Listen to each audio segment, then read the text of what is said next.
Dans cette vidéo, je vais vous expliquer les raisons qui pourraient participer à une hausse du prix des cartes Yu-Gi-Oh à l'avenir. Bonjour à tous, bienvenue sur Yu-Gi-Oh Vintage, la chaîne dédiée aux investisseurs et collectionneurs sur Yu-Gi-Oh! On est bientôt 1000 sur la chaîne de Yu-Gi-Oh Vintage, donc allez-y, on y est presque. N'oubliez pas de vous abonner à la chaîne YouTube si ce n'est pas déjà le cas, à la partager, à commenter, liker cette dernière. Si on passe le cap des 1000 abonnés, ce sera une belle première étape dans la démocratisation de l'investissement dans les cartes Yu-Gi-Oh! Et puis après on pourra encore viser plus haut, bien évidemment, parce que je ne compte pas m'arrêter là. Aujourd'hui, on va parler des raisons qui pourraient expliquer une hausse des prix des cartes Yu-Gi-Oh à l'avenir. Ça fait suite à ma vidéo sur les raisons qui pourraient expliquer une baisse du prix des cartes Yu-Gi-Oh! Donc on a vu tout le négatif du marché, aujourd'hui on va parler du positif. On va avoir une même grille d'analyse que la vidéo donc sur la baisse des cartes Yu-Gi-Oh! À savoir la spéculation, les fondamentaux et les éléments externes qui pourraient expliquer une hausse du prix des cartes Yu-Gi-Oh! Déjà, je le rappelle, quel est le grand principe d'une hausse ou baisse du prix des cartes sur un marché spéculatif tel que celui des cartes Yu-Gi-Oh!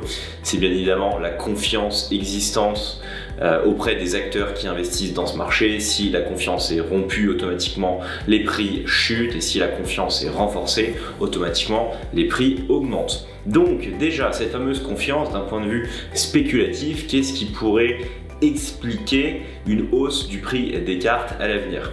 Ici, c'est finalement assez simple, il y a pas mal d'éléments qui pourraient venir renforcer quelque part la spéculation sur le marché des cartes Yu-Gi-Oh! Et donc la hausse du prix des cartes. C'est déjà si on a des acteurs plus importants, ou en tout cas crédibles, qui pourraient venir investir massivement sur le marché des cartes Yu-Gi-Oh! Je reprends exactement les mêmes exemples que j'avais pris dans la vidéo sur la baisse du prix des cartes, mais typiquement ça va être un Elon Musk ou un président chinois qui vont venir casser ou brider un actif tel que les crypto-monnaies. Ça va être un gars comme Logan Paul qui va venir investir puis se retirer sur le marché des cartes Yu-Gi-Oh! Et donc on va chercher un petit peu notre gourou à nous sur le marché des cartes Yu-Gi-Oh! On a eu un moment Griezmann qui était censé être l'effigie des cartes Yu-Gi-Oh! En Europe. Malheureusement, il a fait quelques bourdes sur Twitter ou je ne sais plus quel réseau social, et du coup il s'est fait virer par Konami entre temps, donc bon, ça c'est raté. Mais si par exemple un youtubeur très connu ou vraiment une star sur le monde réel entre guillemets, que ce soit un sportif de haut niveau, un acteur, un musicien très connu, venait investir massivement dans les cartes Yu-Gi-Oh! Ça clairement, ça viendrait renforcer la confiance et la spéculation sur le marché, et donc ça pourrait expliquer, en tout cas de manière très certaine, une hausse du prix des cartes. Donc ça, on va attendre évidemment de regarder quel pourrait être un peu ce gourou sur le marché des cartes Yu-Gi-Oh! Deuxièmement également, c'est la présence de nouveaux entrants sur le marché, puisque le marché prend de la valeur. Donc tout comme encore une fois les crypto-monnaies, où aujourd'hui on a des hedge funds ou vraiment des fonds de placement assez costauds qui viennent investir dans ces actifs là, et il faudrait que ces mêmes gars là ils viennent sur notre marché et qui se disent finalement, pour placer l'argent de nos clients, investir dans un dragon blanc aux yeux bleus ou dans une boîte de booster légende dragon blanc aux yeux bleus, c'est pas si mal, et ça peut venir mettre un peu d'actifs ultra risqués dans notre portefeuille mais qui peuvent rapporter gros. Donc encore une fois, la présence de nouveaux entrants viendrait renforcer la confiance et viendrait augmenter le prix des cartes Yu-Gi-Oh! Pareil, c'est plus sur la démocratisation en fait du marché. Qu'est-ce qui vient renforcer par exemple un marché comme les cartes Pokémon, ou aux États-Unis tout ce qui est cartes de sportifs sur la NBA et tout? C'est la démocratisation par les médias. Typiquement, à chaque fois qu'il y a un reportage sur les cartes Pokémon en France, puisqu'il y en a déjà pas mal maintenant, tout de suite ça crée de l'engouement, ça crée de la crédibilité sur le marché, et donc on voit de nouveaux entrants investir sur le marché des cartes Pokémon. Il y en a évidemment beaucoup moins sur Yu-Gi-Oh! Parce qu'encore une fois c'est un marché qui est quand même très nouveau, et il n'y a pas encore de réel engouement média sur les cartes Yu-Gi-Oh! Si ce n'est que on a vu un reportage sur Pokémon, sur la première vente aux enchères. J'ai fait une vidéo dédiée d'ailleurs à ce sujet que je mettrai en commentaire de la vidéo, mais on a eu une vidéo du coup du point sur les ventes aux enchères Pokémon. Peut-être qu'ils vont tomber sur ma chaîne YouTube et qu'ils vont avoir envie de faire la même sur Yu-Gi-Oh! Le jour évidemment où il y a une vente aux enchères Yu-Gi-Oh! Bref, il faut que également les médias s'y mettent pour venir renforcer la crédibilité, la confiance sur le marché et donc qu'il y ait encore plus de spéculation. C'est pas du tout un terme négatif, hein, mais c'est vraiment le terme approprié dans notre cas. Et donc ça viendrait augmenter évidemment le prix des cartes Yu-Gi-Oh! En parallèle de ça, évidemment, il faudrait qu'il y ait un renforcement des fondamentaux du marché. Donc là, il y a pas mal de choses assez intéressantes qu'on peut en tout cas anticiper et qui pourraient venir expliquer une hausse du prix des cartes Yu-Gi-Oh! Déjà, évidemment, c'est la structuration du marché.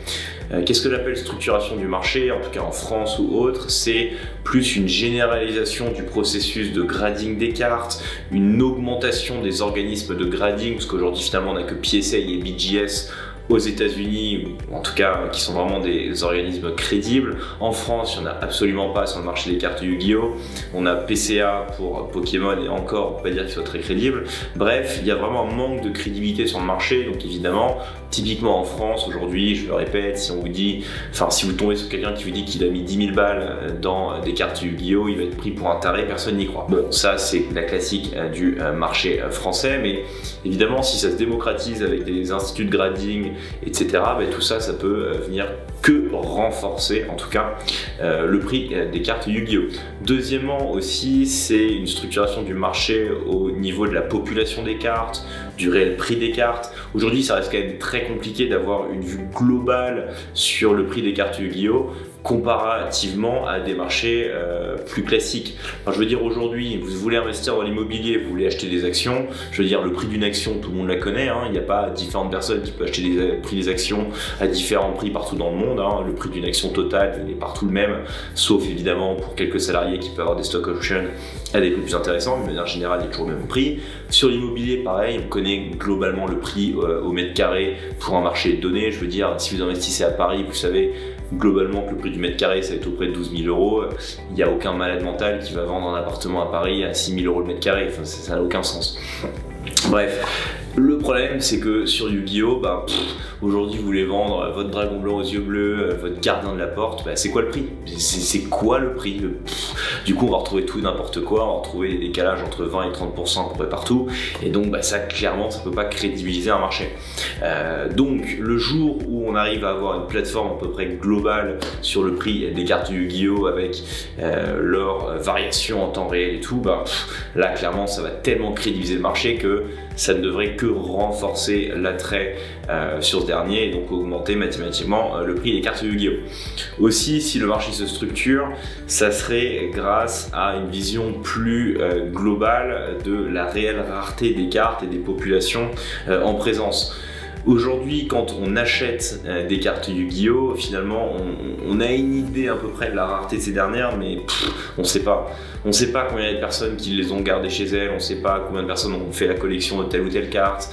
Et donc le gros risque à cause de ça, c'est que si ces mecs-là devaient exister et se réveillent, j'en ai déjà parlé sur le concept de population sur la chaîne, je mettrai encore une fois le lien dans la description de la vidéo, si tous ces mecs se réveillent et mettent en vente leurs cartes sur le marché, automatiquement ça va niquer les prix du marché et donc ça bloque quelque part la croissance du prix des cartes parce qu'on ne sait pas quelle est la population réelle.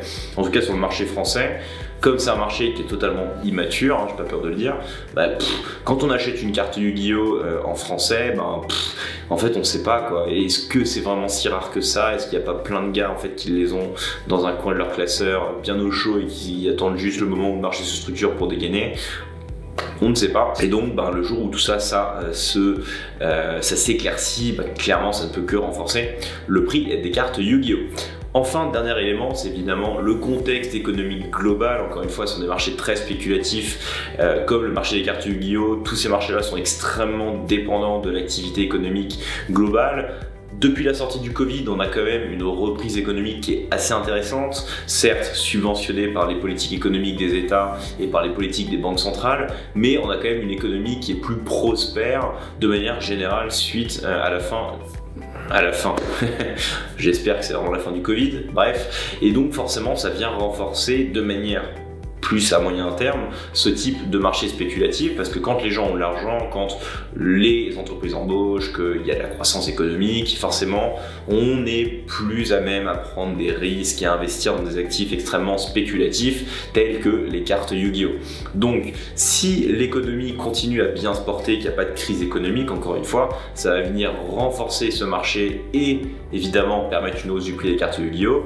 Donc comme j'ai expliqué dans la vidéo similaire sur la baisse des prix des cartes, regardez le contexte économique global. Il faut vraiment, à partir du moment où vous dites investisseur sur ce type de marché, prendre le temps de comprendre l'activité économique globale, de se renseigner, comprendre aussi le principe de confiance, comprendre le principe d'investissement, juste comprendre tout ce qui est attrait au cycle économique, à la croissance économique. Pourquoi? Parce que ça va permettre d'être de meilleurs investisseurs, de mieux comprendre le contexte macroéconomique pour prendre de meilleurs choix ensuite dans vos investissements. Voilà pour cette vidéo sur, en tout cas, ma vision sur ce qui pourrait venir porter le marché des cartes Yu-Gi-Oh! Positivement. Comme toujours, je suis curieux d'avoir votre avis en commentaire. N'hésitez pas à me le partager dans le commentaire de la vidéo. Si vous aviez d'autres analyses, d'autres grilles de lecture du marché, eh ben, je serais ravi d'en discuter avec vous. Encore une fois, n'oubliez pas de vous abonner à la chaîne YouTube, de rejoindre le Discord de Yu-Gi-Oh! Vintage. C'est 100% gratuit, donc ça sera avec plaisir qu'on vous y accueillera. Et quant à moi, eh ben, je vous souhaite un très bon investissement sur le marché des cartes Yu-Gi-Oh! Et je vous dis à très vite pour une nouvelle vidéo. Ciao!